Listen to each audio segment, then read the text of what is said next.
Welcome back to Life Without Secrets. Today we have a truly inspiring guest, Brian Bogert. Brian is a human behavior and performance coach, speaker, and business strategist who has transformed his own traumatic experiences into powerful lessons for others. In this episode, you'll hear about Brian's journey from a life-altering injury at a young age to becoming a source of resilience and authenticity. We'll dive into how he learned to heal from the inside out, the importance of embracing pain to avoid suffering, and practical advice for anyone looking to achieve sustainable growth and lasting change in their lives. Get ready for an episode filled with deep insights and actionable takeaways that can help you connect with your authentic self and unlock your potential. Let's jump right in. Brian, welcome to Life Without Secrets. Jillian, I'm happy to be here today. Man, we had an instant connection when we first met, and it was no different today. I also have to comment and highlight, I loved your intro. Right. There's a lot of people who just read a bio or who do something else, and you extracted little components and made it your own. And I want to acknowledge you for that, because that's it's always special when hosts go to that effort. So good job. Oh, well, thank you. And you know what's so funny is I always do that because I think it's something else, like when people feel like almost empowered when you give it to them, and not the way that they know it, but in the way that other people see it. And whenever I do an episode, I have an intention like behind it that like I want the listeners to grasp, and so I kind of highlight that for them as we walk into there. And I don't want to give them your whole story, because I think it's so much more powerful in your own words and the story that you tell about it. So thank you for coming on here. And I'm so glad to have you here. If you guys have listened to a previous episode with Brian Galkey on facial features, Brian actually connected me and Brian here today. And I am so thankful, because as soon as I saw your videos and heard your story, I was like, oh my goodness, like I really want to connect with Brian. And just right off the bat, I felt like we connected and we had so much in common. So thank you for coming on the show with me today. I appreciate it. It's a pleasure to be here with you. And I, shout out to Brian as well. Right? I love that man. He's just a good human and doing incredible things in the world. And so for those of you who maybe either don't know him or don't remember from the other episode, go make sure you watch that. Listen to that as well, because this man is brilliant and he will change your life in minutes. He is. He's so awesome. Hi, Brian, if you're listening. So let's start by you. I want the listeners to hear about your background, and maybe start with the life-altering event that happened at just 7 years old. I think that's really powerful. And 7 years old is such a tender age too, because it's the beginning of when we really start to keep our memories, and then to have a traumatic experience at that age had to impact your life a lot. So maybe start there. Yeah. Well, it did impact my life a lot. And there's a lot of things that we talk about now today that are, tied correlations that were patterns and conditioned elements just by virtue of the situation I found myself in. I'll give you the expedited kind of version of the story just for the purposes of our time today. But my mom, my brother, and I went to our local Walmart just to get a 1-inch paintbrush to finish a home improvement project. And on our way back to the car, I was excited to get home and put that paintbrush to use. I was the first one in the car. I was there. I had my hand on the handle, and my mom and my brother were a couple of feet behind me. This was back in the days before there was key fobs. So I had to wait for my mom to literally stick her hand in her purse, grab her keys, stick it in the door, and turn it before we go on our way. And as I was standing there waiting for this to take place, there was a truck that pulled up in front of the store that we had just come out of and had parked, and the driver and the middle passenger got out. Passenger all the way to the right felt the truck moving backwards. So Jillian, he did what any one of us would do and scooted over to put his foot on the brake, but he instead hit the gas. Combination of shock and force threw him up on the steering wheel, up on the dashboard, and before you know it, he's catapulting 40 miles an hour across the parking lot right at me with no time to react. He goes up and over the median, up and over the tree in the median, hits our car, knocks me over, runs over me diagonally, tearing my spleen and leaving a tire track scar on my stomach, and continuing on to completely sever my left arm from my body. This was 115-degree day, August 10th, 1992. Wow. And it was about 6:10 p.m. My brother was the next thing my mom heard. It was his voice. And he said, Mom, Brian's arm is over there. And as she gazed up to see where he was pointing, she saw, a trail of my muscle cooking on the asphalt like hamburger. And then my detached arm 10 feet away. Now, I have to pause and say that I was extremely fortunate that day, because I could have just bled out and died on the parking lot. Right? Yeah. It was that extreme. And The first ambulance got called, got into a car accident to make matters even worse. Right. And so that's something that's important to acknowledge. But I have to call attention to the woman that was there that day that saved my life, other than my mom. Mm. And it was a nurse that had just walked out of the store, and she saw the literal life and limb scenario right in front of her, and she rushed immediately into action. I've said for years that I'm forever indebted to this woman for her choice to go into action that day. I have to tell you, though, that when I met her for the first time on the 30th anniversary of the accident, that statement became even more powerful. Why? Because she had a friend with her that day who was also a nurse, who also had all the same training, who turned her head and went on with her way. Now, I want to be really, really clear for you and the listeners. I have no angst. I have no upset feelings. There's no mal energy towards this woman. That was well within her right to do. But the contrast to highlight that two people who had the same skill sets witnessed the same thing, and one made a choice to go into action. It's now had a ripple effect that's had an impact in this world to the tune of hundreds of thousands and millions of people, and it's just getting started. But she saw the situation, stopped the bleeding on my main wound, instructed some innocent bystanders to grab a cooler and fill it with ice and get my arm on ice within minutes. If she hadn't done one or both of those things, Jillian, I either wouldn't be here with you today, or I'd be here with you today with a cleaned up stump. That's just the reality. Yeah. And what I have to pause and acknowledge and say real fast, just because I understand in the 25, 30 years of telling my story, how unique and extreme it is. But every single one of us, every single one of you has your own unique stories. So regardless of the extremities of your stories, what's important is that you learn to pause and become aware of the lessons that you can extract in your own stories so that you can become intentional in how you apply those lessons moving forward. And we all have the ability to do that. We also all have the ability to tap into the collective wisdom of other people's stories to shorten our own curve to learning. And so that's what I'm here to help do today. Yeah. And wow. Being a trauma nurse, I have seen circumstances similar to that.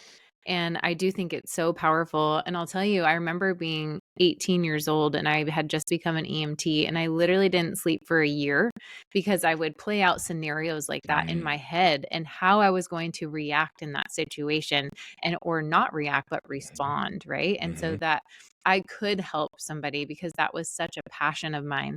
And, I do think, like, shout out to all the people that will step up and help in situations, that is not easy to do. But yeah, to be able to pause and respond in difficult situations, whether that's an argument or a life or death situation, I think is so powerful. And so I'm so glad that we're here to kind of walk people through that process in your own life, and then how they can use that in their own, even if it's a different situation or story. So, but before we do that, I want you to tell us about, like, what was the physical and emotional journey you went through during, like, rehabilitation, and how that kind of shaped you today? Yeah, great question. I would tell you that I didn't know it then. I know it now, and I talk about it pretty deeply. The physical journey was the only one I focused on, and the only one I was aware was even taking place. I'm going to give some specific details because the emotional piece clearly was there and present, but there was also a lot that was involved.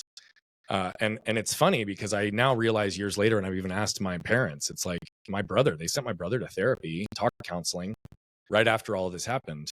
Nobody even considered sending me to talk to anybody about it because everybody thought I was just okay.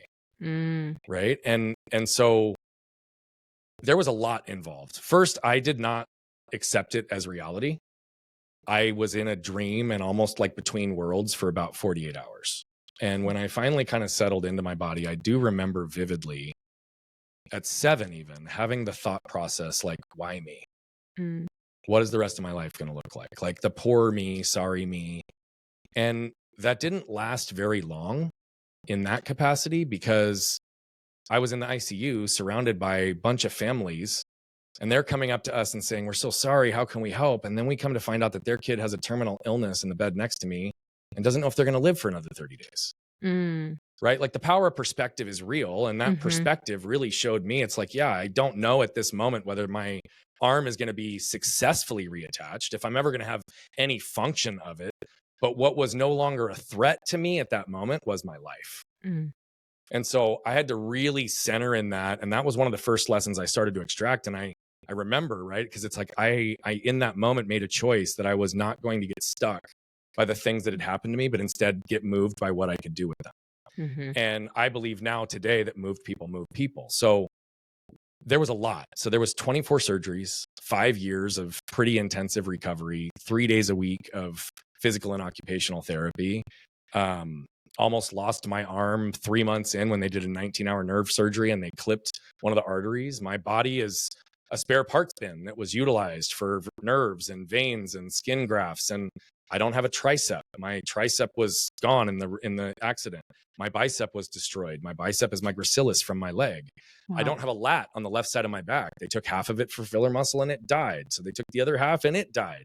So I don't have a lat in the left side of my back. And so there's a curve in my spine and a whole bunch of different things that kind of came as a result of like those choices that were made to save my arm and save my life. Mm-hmm.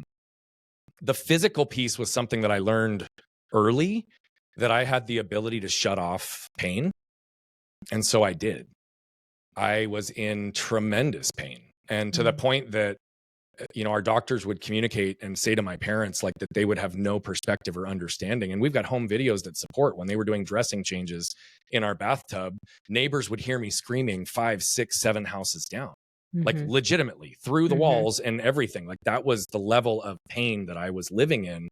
And so I got to a place where I just shut it off because it was the only way to survive. Right. And so that had ramifications, which I know we'll come back to, but where do I go with this? And why do I want to highlight a different element of the emotional piece? The physical journey was definitely tough. Yeah. Now I look back, the physical journey was the easy one. Right. And it's, you know, if you look at when I first got out of the hospital, I had a teddy bear between my arms. Everybody, I was cute. I always had this magnetism about me. I've always talked a lot. So of course people would come up to me and ask me what happened. And they were expecting me to be like, yeah, I jumped off the jungle gym and broke my arm. Yeah. But what would I do instead? I'd look them deadpan in the eye at 7 years old and say, I was run over by a truck and my left arm was torn off. 99% of people did 2 things after that. After they picked their jaw up off the floor, they would pause and they would turn to look at my parents for validation, which told me what? They didn't see me. They didn't understand me. They weren't connected to me. They weren't buying my truth that I'm living and existing in. I'm wearing my truth and telling you, and you don't believe me. So very early, I started to get conditioned in this response and reaction of like, well, if nobody's going to believe me anyway, right, then why? Like, what's the point?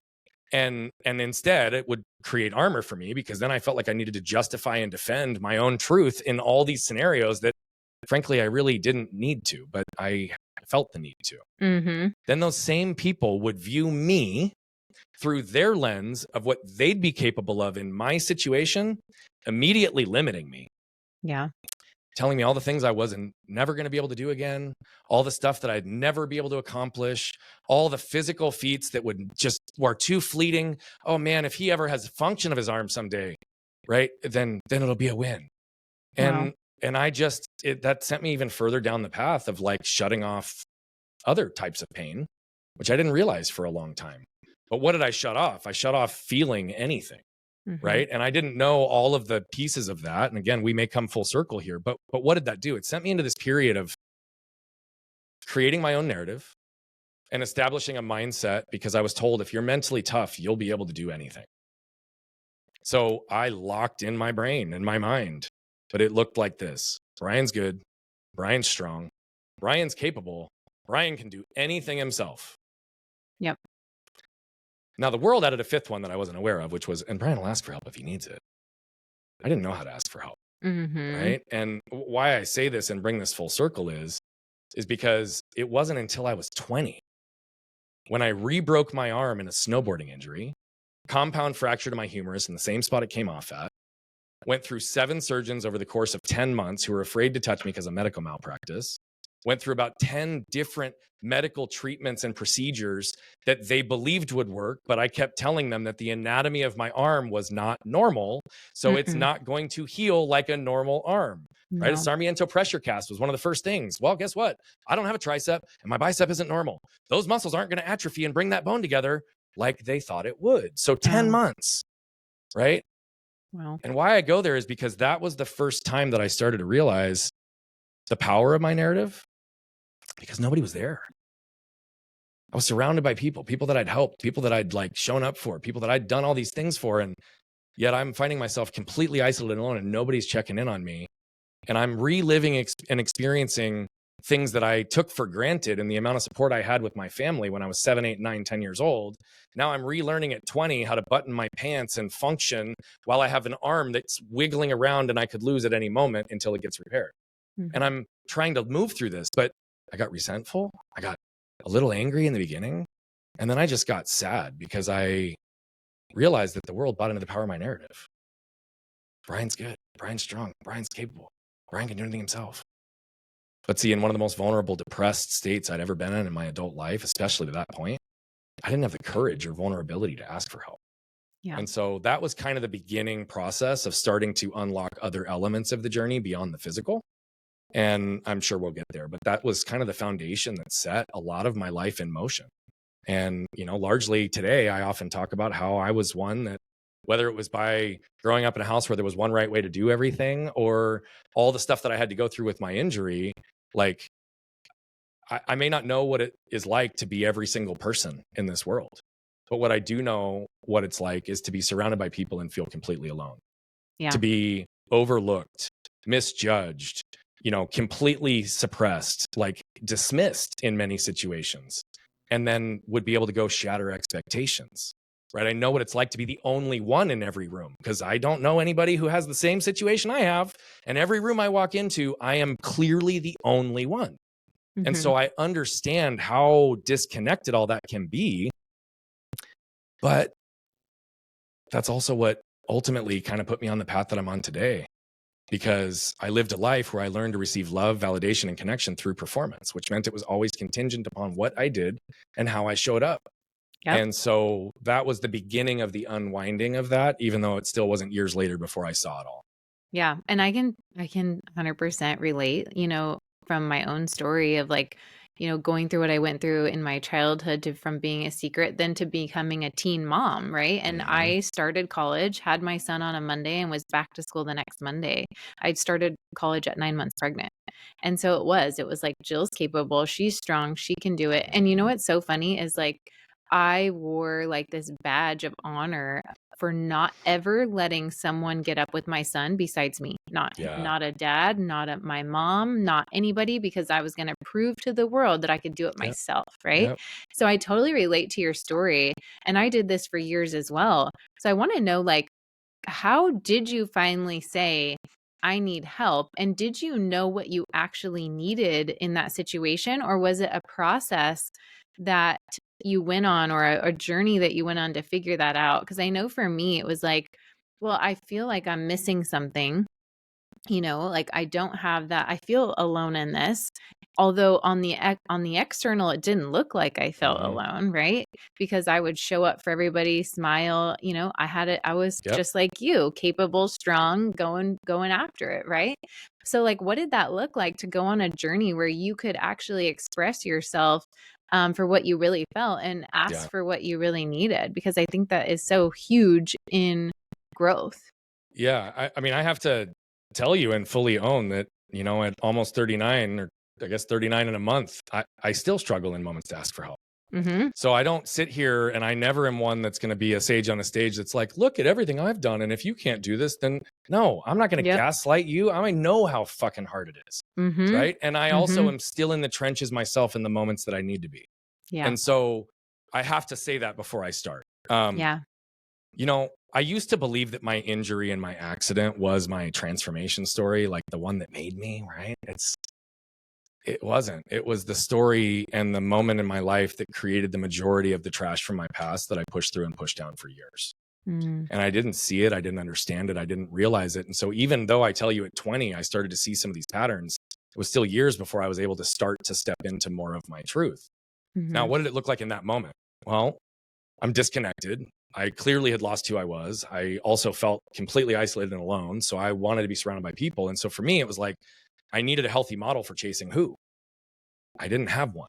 What I had was a model in the world that told me to chase what? What house, what car, what amount of money, what amount of success, right? And oh, by the way, I did a really good job with that. I believed at that time that my narrative was flawed. right? I'd set these 4 things in motion and it left me isolated and alone. And so what did I start to do? I started to look at and study human connection, right? And at that time, my 2 key areas of focus were vulnerability and authenticity, which I believe are parts of the glue that bonds human connection. Totally. Here's what really happened. I got good enough at sharing just enough about my own story, being just vulnerable enough to get someone else to drop their own armor and feel safe. And then I would drive a Mack truck through and focus on all of their problems instead of my own. So I was still in a position where I was denying a lot of what I actually needed, but it's because I was also largely unconscious to it and I didn't see it, right? So I'm chasing what? I'm getting good at connecting with people, at least I thought, right? And I'm starting to establish all these things. And then I wake up at 27, realizing that I had every what in the world I ever wanted. House, car, money, beautiful wife, like growing business that was about 10 million at the time and just getting started. Like all these things that I ever thought I ever wanted. And I started to realize that I had all these what's and my bank account was full, but it cost me who I was and I was empty. Yeah. And I started to look around and realize like I'm running with people and making multiple 6, 7, 8 figures. And I'm not the only one that feels this way. Right. And so that was like my time where I started to unpack and realize, man, it's time I need to do something different. Again, I'm sitting in this place where I have all the what's I ever thought I wanted, but I'm still isolated. I'm still disconnected. I'm still alone. And I still at this moment didn't understand anything about my emotions. Right. Yeah. And so I had to believe there was a better way. So I began this path and I started to see that I was dealing with shame, and shame was showing up in my world in a whole variety of ways.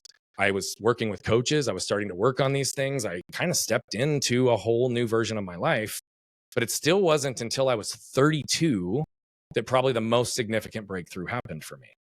See, most of what I was learning in conditioning and most of my coaching was to help raise my intentionality, help raise my awareness in certain things, but it was largely traditional performance-based coaching, which was about learning to accept the process, but really still focusing on the outcome, right? Not really tapping into the pieces that were still disconnected and missing in myself, but instead using my mindset and mental toughness to continue to perform at a high level. And I was, and I did. And then at 32, I'm playing with my daughter. She was about 2 at the time. And I think I shared this story with you when we talked briefly. We lay down on the couch. We're laughing, we're loving, we're like in this moment. And she puts her arm around my neck and she kisses me on the cheek and she says, Dada, I love you. And I just broke down in tears. Now, I say that as significance because when I shut off physical pain, right, I also learned to shut off tears. I learned to not cry. I conditioned tears out of me to the point that even today, as I'm trying to access them more frequently, it is a fleeting moment for me to have tears. Yep. I want to be clear. I think men's crying is a sign of strength. There's no guard for me with that. It's just the truth.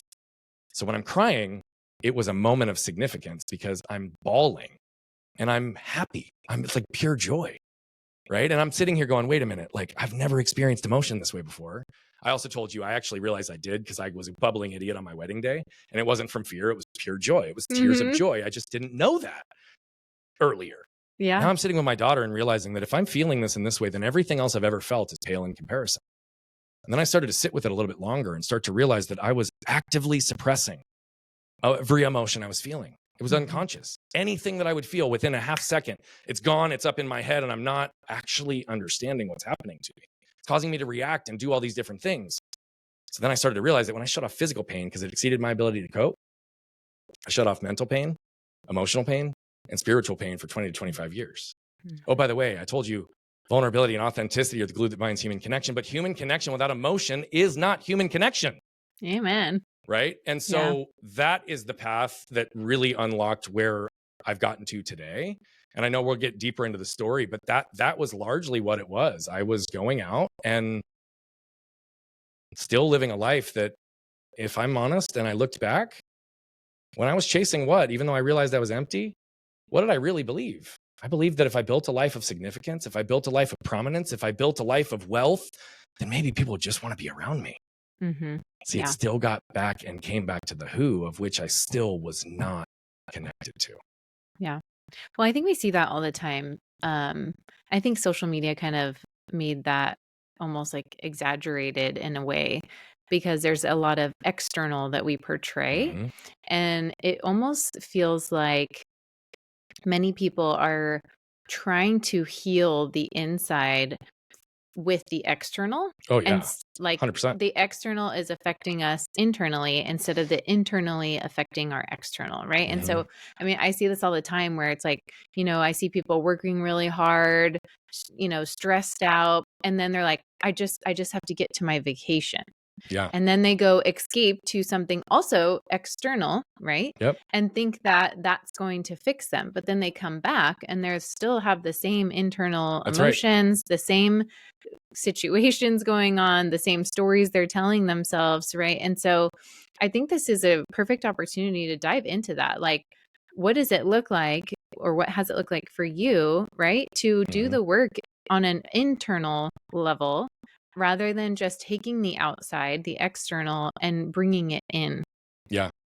Well, I'm going to give the outcome first because I Yeah. think it's really important to acknowledge so that if that's all someone hears, they can see what's possible. Mm-hmm.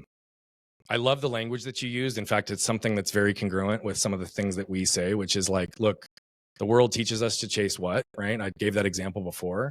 And I Mm-hmm. used to chase what, and it cost me who I was. But the more I've aligned with who I am, the more every what in my world is a manifestation of who I am, not the other way around. Mm-hmm. Okay. And so why do I highlight all this stuff? I dealt with shame. I dealt with anger at a deep level that almost ripped apart my marriage, even a couple of years after this situation with my daughter. Almost Yeah. cost me everything and everyone I ever cared about. Right. And so when I sit here and tell you, like, what did it look like and how did it feel and what did we go through? I'm starting with the outcome because I want you to know. My wife and I have been together for 18 years. We unconsciously hid from each other for 14, and she's only felt truly emotionally safe with me for 24 to 36 months. Yeah. I used to show up and have anger in my household. One of my commitments when I realized it, understood it, started to own it, step into it, was that I was making a commitment to reverse generational patterns in my home. My kids don't even remember having an angry dad at this point in their life. Mm. I dealt with significant physical pain daily for nearly 31 years that was getting progressively worse to the point that it was debilitating to my quality of life. In so many situations, I was starting to plan my life around the longevity and the time I was going to have left based on the degeneration of my body and the increase of my pain. I sit here today going on 16 and a half months with zero physical pain. Wow. So when I sit here and tell you all of these things, I'm also living the life I've always desired. I have the relationship and the intimacy and the partnership in my household and in my business that I've always wanted. I have the relationship and connection with my kids in a way that's very meaningful, and it's not surface level. And I live my truth, my reality, and my dream every single day. I've created joy, freedom, and fulfillment in my life. Okay. I need you to understand that all of these things are possible for every single one of you. But to go back to your question exactly, it is a journey. And if I'm honest with myself, I've been on a lifelong journey, but it's been 13 years of real intention since I started to realize when I had money and I had what's that I still was empty. Yeah. Right. So it's been a 13-year journey, expedited in the last 6 to 7. Now, what does that really look like? Mm-hmm. It looks like an interest, a courage, and a desire to like really stand in your truth. The truth is the thing that will set you free. Yep. Right. But the issue is for most of us is that our real truths are buried in the trash from our past. Yeah. And most people aren't willing to dig through that trash. See, most people are like, I don't want to feel yucky. I don't want to feel like garbage. I don't want to feel like trash. And then I say, okay, great. Mm-hmm. Well, what if you drop your wedding ring in the trash can? Would you stick your hand in and grab it? Yeah. What if you have a family heirloom that somehow accidentally got put into the dumpster? Would you climb in and get it? I'm getting it. Right? If you've got a relationship issue with your kids, or you've got the keys to their car or their home or what, and you drop them and lose them, would you not grab them? Mm-hmm. See, what most of us don't realize is that our greatest treasures are actually formed beneath and by our trash pressure. So the only way to fully release them into the world is to actually identify and remove the waste that no longer serves you or you may not even know exists within. Right? Life without secrets. 100%. And so I was living with shame for a lot of years up into this point. I didn't know about my anger until 10 months after I was doing this business full time. I went into the world to create a pathway to help everyone get to the core of who they are, to start to step into what their power and their potential is and what they're capable of. And less than a year after I did that, which was prompted by my wife, we sat together on our back patio and she went on to tell me that things I'd done, ways I'd showed up, paths that I'd created had created a path that caused her to lose who she was. Dagger to the heart. Another paused moment. Yeah. right? But what did it force me to do? It forced me to go inward in a way that I never had before. Shame, I was able to access and get through and start to work through. The anger was deep. Yeah. And a lot of it was connected to pain. I used to wear a badge of honor that I'm a practitioner of pain. Why? Nobody knew how much I was suffering. Not even my parents, for most of my life, knew how much I was suffering, right? And yet I also didn't, because I'd numbed myself to my own reality. And so it started at 32, just giving myself, just prolonging the ability to feel. Because if I can't feel, I can't heal. It's one of the things we believe and teach. In fact, there's science that supports it. There's 40,000 cells in the heart called sensory neurites. They're brain-like cells. Yeah. And they've shown that if you go through the intellectual process of unpacking the patterns of your past alone, and you do not embody the associated emotions, then those cells don't heal and you remain stuck. 100%. Right? Most of everything I'd done was intellectual up until that point. 32 was when my emotional journey began. Right? And that's when I started to really just prolong those pieces. But what was the other reality? Man, I existed in that low frequency energy and emotion for months and years of my life. Right? I operated at shame largely the majority of the time, and I didn't even realize it because I felt the need to justify, defend, protect in so many areas of my life, despite the fact that I had everything the world told me I should ever want.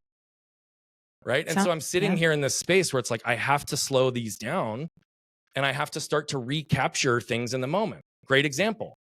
My wife used to ask me a question as simple as this. Hey, honey, what do you want to do with the kids this weekend? My shame and my anger filter would cause me to hear it this way. Hey, honey, what are you doing to make up for the fact that you weren't present this week? And what are you going to do for that this weekend? Yep. Not what she said, but that's what I heard. And then what's happening is that my cells that have been learning since age 7 and probably earlier in other ways to defend and need to justify my truth. Well, in my world, I'm a great husband and father. And now I go into this place of feeling the need to defend that because I feel like it's being challenged by my partner. Of course she should know, right? So then my chest levels up, my heart starts racing. I feel the wave of heat. And then what do? I rattle off the 10 things I've done in the last 4 days to show her I'm a good husband and father. Whoa, that wasn't even what she asked. Yep. Now I've created damage. Now I've created a divide, right? And none of it was intentional. It was never my intent. And so these were the places that I started to realize that in the moments when I wasn't being seen and understood, it's because I was protecting myself. It's because I had armor up so Fort Knox thick that nobody could see through it, right? That I'm sitting in these positions where now all of a sudden I'm reacting, and I'm not reacting to anything to do with what's right in front of me. I'm reacting because the cellular memory is activating and putting me into a state that has nothing to do with what's right here, but all of the conditioning that I've lived and existed through. And so I had to slow all these things down and start to understand them and start to understand how these were moving through my body, how they were moving through my world so that I could actually move through them. So there's a very long process and I'm still in it, but it's something that we teach in detail today because I created our models because I couldn't find one in the world to take me where I needed to go. 100%. Doesn't mean it didn't exist. Doesn't mean that there's not something out there or there's amazing, brilliant healers. And I've not had a singular moment in the last 12 to 13 years that I haven't had at least one coach, if not multiple coaches and therapists and counselors and healers in my life simultaneously. Yep. Right. I've invested well over 600 grand in my own healing in the last decade. And I say this because guess what? That is the investment that pays the greatest dividends in my life. Well, and it's not just your life, right? That's your kids' life, the people around you's life that you're affecting every day, right? Because no longer is your children going to have to carry that pain because we do, right? Energy is everything, and energy, you're just transferring the negative energy, the shame, the guilt, the anger downward. If we don't, and they've shown that trauma actually passes it through the DNA in cells. Yeah. I mean, that was even to the level that where we got with my wife and I, when we started to go through the joint repair, we were able to trace both of our individual triggers back 3 generations in our own families. Yep. To see where this came from, where the behavioral pattern came from, where the belief system came from, how it got transferred down, not just at a cellular level, but in actions and behaviors. Yep. And so the big thing that I want everyone to hear and understand is that the trash from your past is not your fault. Yeah. It just becomes your responsibility once you become aware of it, or you start burying others in yours. And the other piece that you need to understand here, and this is where I really ultimately got to in the way you even talked about this reaction versus response. The world will never judge you based on your intent. The world will always judge you based on your actions. So if you don't feel that you're being seen and understood, if you don't feel like your intent is being received and captured and accepted, analyze your own actions. Because more often than not, that the disconnect exists within you, not within who's receiving the message from you. That's so good. I think that we should rewind that and go play that again because it's something so simple, but unless we take the time to pause and actually really think about what you just said, you need to get the effect from it because I think a lot of times we move really fast and we're listening to things, we're multitasking, we're trying to check off our to-do list and we don't pause and actually ask ourselves, is that happening in our own lives? Is that the truth that I'm living? And maybe it doesn't look like anger. Maybe it looks like avoidance altogether. Maybe you have no reaction. That was me for a long time. Like Yep. I would stuff everything down and into the world and in my home, everything was okay until we had that one interaction, right? And it all came out at Yeah. once, but it wasn't really anger. It was resentment, bitterness, and it was the lens I wore of I don't matter. And so I would put that lens out into the world and I would view the world and my husband and the family would tell me I don't matter, right? Because that was the lens I carried from my childhood. Bingo. So what is the lens that maybe you're looking through that is actually affecting your life and the way that you're seeing things? And is that really the truth? Or and go back and ask yourself the question that Brian just asked. Like, these are so important to diving deeper and getting into that, another layer deeper. Because I think a lot of the world, like, even if we are struggling, right, we say, oh, I'm really struggling. But like, what does that mean? Yeah. What does that mean? Like, what is struggling me? Or I'm really tired, or I'm really busy. And these are all like surface level, like statements, right? Like, what does that actually mean? So, ask yourself that question. I wanted to also, I was reading your stuff too, Brian. I saw one of your core philosophies is embrace pain to avoid suffering. I want to tap into that. What does that mean? And how does that apply? Yeah. One thing I want to also just say before we answer that question, because you said something in your last statement that I think was really, really profound, and I want to call this separation to it. Yeah. It doesn't matter what the emotion is. If it causes your energy to shrink in any way, react in any way, not be centered, clear, and calm in any way, low frequency, friction, tension, interference, it doesn't matter how you define it. If those things exist, you have trash in your past that will make your life better when you remove it. And to your point, no one in my world other than my wife and kids knew that I had anger. Because I could control it so well outside in the world. And I knew that wasn't congruent with who I was and how I wanted to show up. But I was also so unconscious to how that showed up in my own world. And so one of the things I want to call attention to is very much when you're looking at this, pay attention to the difference between your broader external world and relationships and your most intimate ones. Yeah. Because I can guarantee you that the lowest frequency, the lowest elements, the deepest, darkest parts of yourself come out in the most intimate relationships in ways that most of the world won't see otherwise. So it's important for us to be able to know that. Yeah. I think that's a gift though, too. It's a huge gift. Right? Because I'm like, people might see that as a negative, but I actually think that's a gift. Like that's making you aware of the work that you need to do. So I would not see that as a negative if you're listening to this. Like if you're realizing that is not a bad sign. That's not saying you need to exit your relationship right now. That's saying there's work to do here. Like, let's dive in. It's opportunity. Opportunity and growth. But, again, we have to remove the shame and the blame from all of this, because the second our frequency lowers to shame and blame, opportunity and growth goes out the window. Right. And so we have to pay attention to that point. Exactly. This, again, the trash from your past is not your fault. Like, I want to be really clear to everybody. Like, you could be a complete fucking train wreck and creating damage all throughout your world. It doesn't make me judge who you are. I don't judge people based on the things they've done. I judge people based on the way that they act and what they do now. And so there's always room for growth and opportunity. But it requires us to embrace the pain to avoid suffering. Okay? Yeah. So let's go into that. There's two ways I'm going to answer this. I'm going to talk about the concept first, and then I'm going to talk about suffering in a minute, because these all now commingle and interact. This thought process originally came because my parents were not in a fog those 5 years after, but I was. They were intimately aware of the unceasing medical treatments, years of physical therapy, and all of these components. And the idea of seeing their son grow up without the use of his left arm was a source of great potential suffering for them. So they willed themselves to do what was necessary, to do what was tough, to do what was required to ultimately embrace the pains to strengthen and heal me. So whether this was intentional or not, it ingrained this philosophy and way of living in my life for a long time. Now, we have to understand pain, and we have to understand suffering.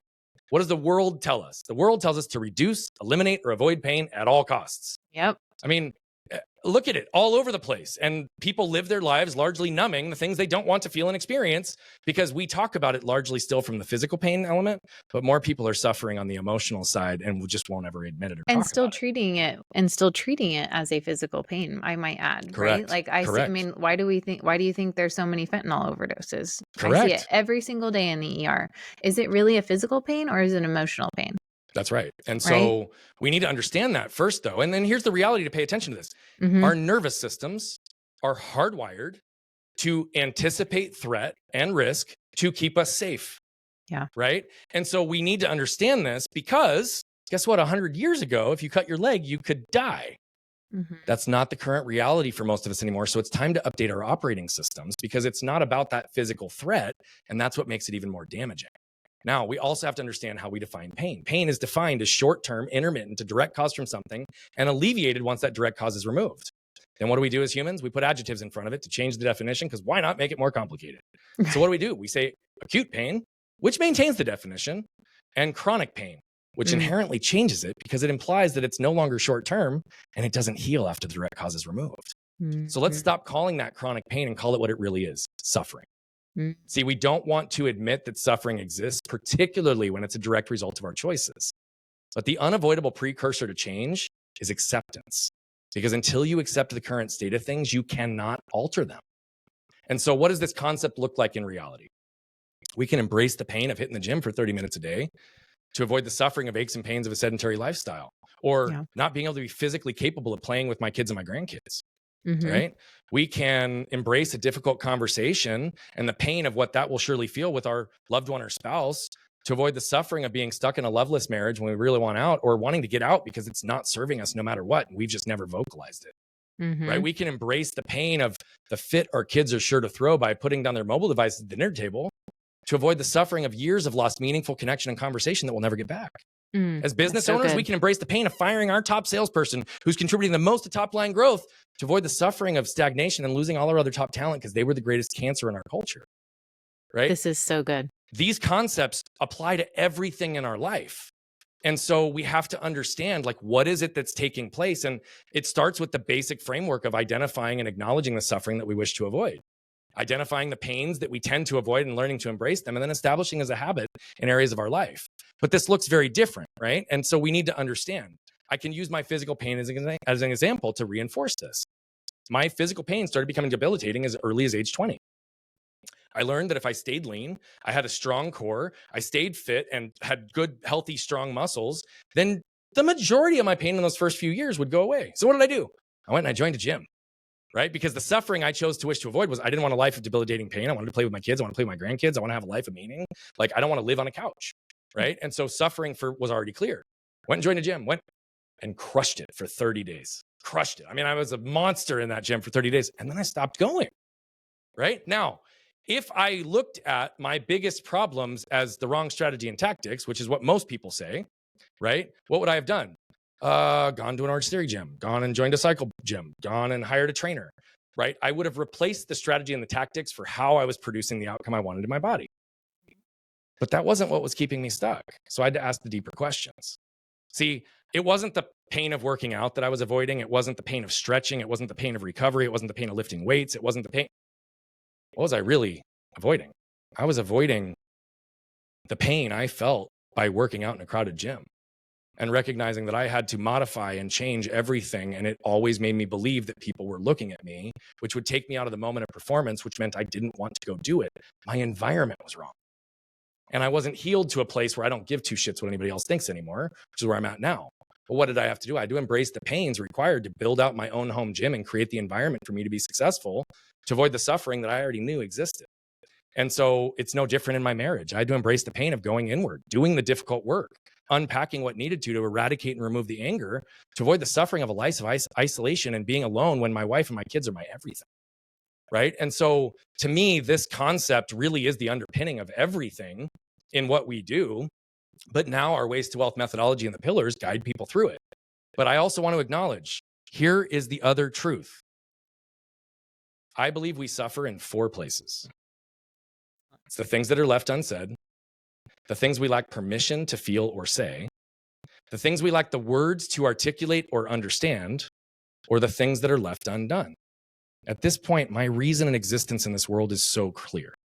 It is to allow my truth to give others permission to live theirs on our path to impact over 1 billion lives by reducing the level of suffering that exists on this planet.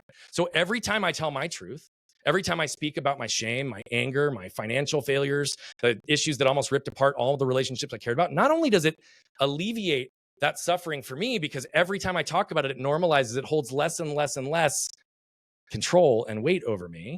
But what am I also doing? I'm giving people words to understand and articulate things they may not have otherwise. And I'm giving them permission to feel and say things that they would not have otherwise, so that they can now go act and do and alleviate the suffering in their own lives. And so this is the reality. We all want the same thing. We just have to start talking about it. Amen. Yeah, I feel so strongly about that. And it's why I have gotten really vulnerable in my own situations, because I noticed that as soon as I break open that door, so to speak. Hold on just a second. It's in my room, please. Summertime. It's okay. We get it. Right? I'm like, children are home. It's good that I'm a mom, you know? That's right. It's part of your life. I think it's great. Exactly. I've had my kids walk in on shows all the time. It's like, okay, here they are. Yeah. Right? But back to the point here is like, when we open up the door to the bigger emotions and the things that, like, you know, people could actually judge us for or throw shame at us, right? But when we do the work, the difference here and what you're saying and what I'm saying is that, like, we've done the work on ourselves, that we no longer have to carry other people's judgments for us, that we can open the door and break free and walk other people through that door, because you're no longer closing the door afraid of the shame and the guilt, because you've already done the work internally. So the external isn't coming after you. Like, the internal is facing the external, not the other way around. That's right. But I also think there's an important distinction in this, because how often in our lives do we actually fabricate the external reality versus actually seeing it for what it is? 100%. Right. So if we think about this from a lens of like distortion in the way that we connect and communicate, we all want 4 things. We all want to feel safe. Yep. We all want to feel protected. We all want to feel seen and understood. And we all want to feel connected. Right. But the second we don't feel seen and understood or connected, what do? We protect ourselves. Okay? Safety. So this might be an environment like a networking event where everybody's handing out business cards and wants something from you instead of for you. You could be going back to your family's house for Thanksgiving, and you know your dad, your aunt, your grandma's going to look at you a certain way, and you start proactively anticipating it. It could be a conflict with a spouse, or like a client of mine just the other day who gave this example. He's like, I had a $300 expense for this hobby and this thing that I want to accomplish. And, you know, I just, because I had all these moments in my life where I've always had to justify and defend, I was anticipating this difficult conversation with my wife that actually wasn't difficult. But what happened? Well, the second we protect ourselves, if you imagine those 35-gallon outdoor trash bins, right? Those bags, pull one out flat and hold it up in front of your face. It's opaque, it's black, you can't see through it. Now I want to ask you, how could you properly expect that anybody in your life, husband, spouse, kids, clients, associates, community, can see who you are, what you're willing to do, what you're not willing to do, your heart, your soul, your desire, your intent, delivered through an opaque force field? And that's assuming that they're not carrying their own. That's going to further dilute the message. 100%. See, the reality of it is that the second we protect ourselves, we disconnect ourselves from 2 things. What we want most, which is to be seen and understood and connected. But we also, the second we protect ourselves, guarantee that we're going to disconnect ourselves from who we are and what we want in this world. And so in the case of my client that I just gave the example of, when he went and he talked to his wife about it, he was anticipating it, carrying armor for like 5 days for a 5-minute conversation where she was like, oh, that sounds fun. I'm happy you're doing that. He fabricated the whole reality and disconnected himself from what could have been possible for those 5 days. Yeah. And I think, you know, and this is where it comes back to, like, you know, the reason I started this as well is like those secrets that he just held on to for, you know, however many days created a barrier, you know, and how many times do we actually have all these things inside that are just building walls, creating barriers to our success, to our life, to our relationships, right? And, you know, I'm so glad that you do the work that you do, because I think it's so powerful. It's so needed. And I hope people are listening and wanting to discover more about themselves. Is there something that you feel that people should start asking themselves, or something they should do to kind of start from here? And then also, like, how can they connect with you and learn more as well? Yep. So I would suggest a really simple exercise, because I think a lot of the things that I've talked about are more, they're further along the journey than are accessible to most people. Hmm. And when I say that, it's not to say that it's better or there's a hierarchy. It's just that it's the truth, right? Sometimes we don't even know what changes our We don't energy know. and who Hmm. we are and what really lights us up. And so I would start with a really, really basic exercise just to bring awareness into your life. I want you to create 2 lists. Okay. On the first list, I want you to write down all the people, places, sources of information, and environments that lift you up, that light you up, that give you energy, that make you feel connected and worthy and seen and loved and joyful. That you could spend 8 hours and it felt like one, because you're in flow and you're loving it. You can't wait to get back to see those people, be in that Hmm. place, be in that environment, do that thing again, right? We all know what that feels like. Write down everything in your life that fits on that list. The second list, I want you to write down all the people, places, sources of information, and environments that leave you feeling defeated, depleted, Hmm. unworthy, disconnected, shameful, scarce, control, perfectionism based, fear, all of it. Any of those places that you don't feel lit up. And the idea of spending 8 hours there is mind numbing, because after one, you're banging your head against the wall. You definitely don't want to go see those people again. You don't want to feel that way again. You don't want to be in that environment again. Again, we all know what that feels like, but Hmm. very few people do anything about it, right? Yep. Start with just creating some intentionality, and then look at the negative list and start to figure out, what can I remove? What can I repair? Right? What can I kind of refine or redirect that fits on this list, so that I can improve the quality of my interactions and experiences over here and spend less time on this side and more on the positive side. If that's the only action you take from hearing all of this, I promise you, if you actually apply it and do that exercise, it'll change your life, Yeah, right? But totally. you will need the support, the guidance, and the accountability to integrate and start to set those effective boundaries that are going to be needed in this reconciliation process in your life as well. So, to the second part of your question, right? If you're online, go to brianbogert.com. You're going to get into our world very easy. If you're on social media, go to @BogertBrian. We run challenges monthly that give 10 days of framework around this. Happy to give a VIP code that you can put in your notes, the show notes, so that people can join Awesome. the next challenge and jump into this and really learn with some depth and intention, not only what these concepts are, but how to start applying them in your life. And we're here to help as many people as we can. And I'm just grateful for the opportunity to be with you and share a little bit of my story in hopes that others can strengthen their own through mine. I love that. So good. I'm so grateful to have you on here. I feel so passionate about what you do. I feel like we're just on the same wavelength here, and your story is so powerful. It's inspiring. And honestly, I feel like our listeners gained so much from this. Let us know, like, reach out to us if you enjoyed this episode. I'd really love to hear from you, and I'm sure Brian would too. So reach out to us, and let us know how we can help, and go follow Brian, and go check out his programs. It's totally worth it. So thanks, Brian, for coming on here. Appreciate you. Thanks for having a platform I could come pour good into the world, and keep doing what you're doing, my friend. This is just the beginning for us. I know we're going to do a bunch together. I feel that too. I really do. Well, if you enjoyed this episode, be sure to check out Brian's work and follow him for more powerful insights on embracing pain, connecting with your authentic self, and achieving sustainable growth. Thanks for tuning in. Don't forget to subscribe, leave a review, and share this podcast with your friends and family. Until next time, remember to nurture your growth from the inside out and live your life without secrets.